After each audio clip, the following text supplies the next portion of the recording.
Bébé va peut-être bientôt pointer le bout de son petit nez et vous cherchez le lit idéal pour votre futur petit loup. Vous êtes au bon endroit. Avant de commencer, likez la vidéo et abonnez-vous à notre chaîne pour ne rien manquer. Le choix du premier lit de bébé doit être fait avec beaucoup d'amour car ce dernier va jouer un rôle important pour le bien-être de bébé tout en répondant à vos aspirations. À sa naissance, bébé va passer le plus clair de son temps dans son lit. Voici à droite le temps de sommeil de bébé en fonction de son âge. Le ministère de la Santé recommande plusieurs choses pour l'espace nuit de bébé. Alors, les voici. Tout d'abord, une chambre à la bonne température, c'est-à-dire entre 18 et 20 degrés. Il faut faire dormir bébé sur le dos à plat, sur un matelas bien ferme. Mettez bébé dans une gigoteuse de taille adaptée. Selon vos choix, gardez bébé dans votre chambre jusqu'à ses 6 mois. Cela va éviter plusieurs risques. Et enfin, surtout, ne mettez pas de tour de lit ou même de doudou autour de bébé dans son lit. Bébé a été couvé dans le ventre de sa maman pendant 9 mois. Il a donc eu l'habitude d'être dans un espace bien au chaud, rassuré et enveloppé. Pour ne pas qu'il soit perdu dans un grand lit, le berceau ou le couffin sont des solutions bien adaptées aux premiers mois de bébé. Alors, voici la différence entre un couffin et un berceau. Un couffin est pratique pour transporter bébé facilement. Il a généralement la forme d'un panier en osier ou en tissu. Il n'a pas de socle et il se pose directement sur le sol. Le berceau, quant à lui, comme son nom l'indique, servira généralement à bercer bébé et il a davantage la forme d'un lit. Il est en hauteur et possède un socle. Alors, quel âge pour le berceau ou le couffin? De 0 à 3 mois pour le couffin et de 0 à 6 mois pour le berceau environ. Dès que bébé commence à se redresser dans son berceau, il faut le passer dans un lit plus grand, adapté à sa taille et ses toutes nouvelles compétences de motricité.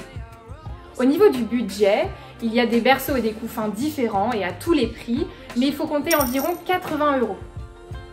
Voici quelques points d'attention dans le choix de votre berceau ou votre couffin. Il est recommandé de ne pas mettre le couffin en hauteur, sur une table ou sur un canapé par exemple. Posez tout simplement votre couffin au sol. C'est la meilleure solution pour garantir la sécurité de bébé.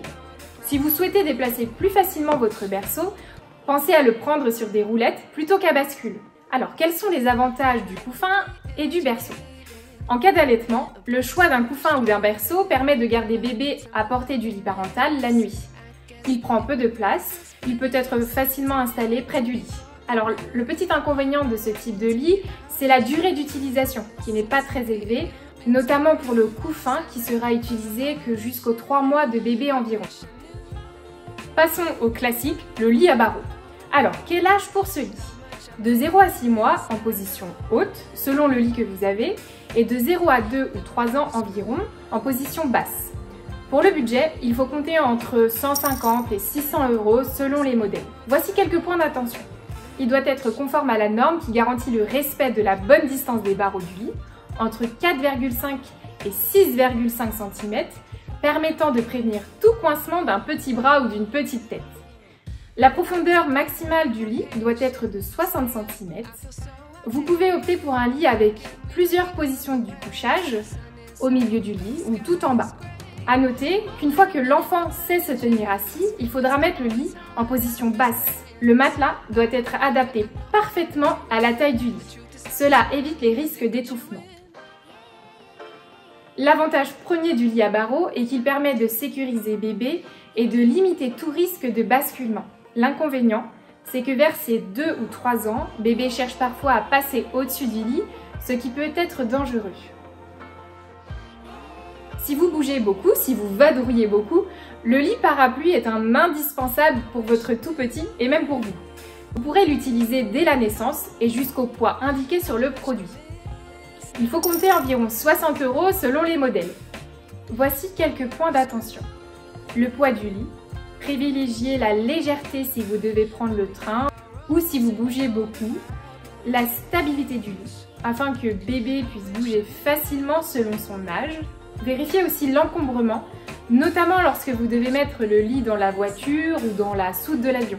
Et enfin, une chose primordiale, utilisez toujours le matelas fourni avec le lit et surtout n'ajoutez pas un autre matelas. Le lit parapluie a l'avantage d'être très pratique pour les déplacements. Par contre, ça reste un couchage d'appoint qui reste provisoire. Même avec le meilleur lit parapluie du monde, le confort reste moindre.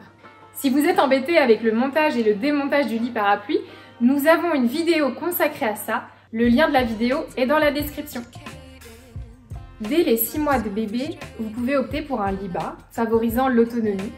Il faut compter entre 140 € et 200 € selon les modèles. Voici quelques points d'attention. Il doit être conforme aux normes.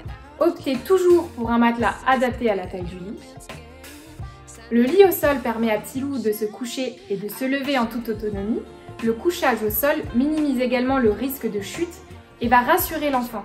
Alors par contre, vu que bébé est libre et peut sortir ou rentrer dans son lit, quand il le souhaite, le coucher ou les réveils peuvent s'avérer un peu difficiles au début. Maintenant que nous avons vu tous les modèles de lit, voyons un autre indispensable, le matelas.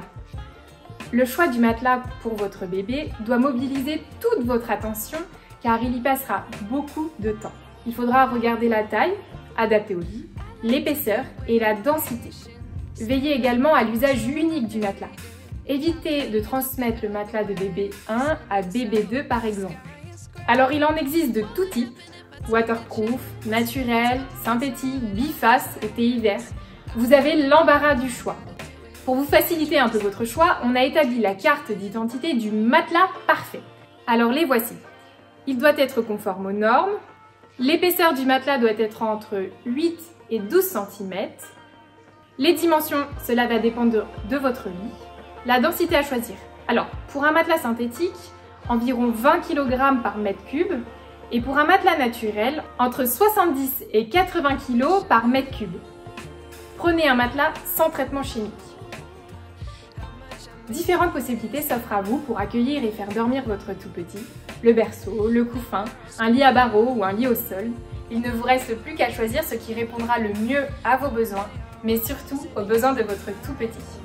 Vous êtes désormais prêt à accueillir bébé sereinement et à lui faire passer de douces nuits en toute sécurité. N'hésitez pas à commenter la vidéo si elle vous a plu et dites-nous quel lit vous avez choisi pour bébé.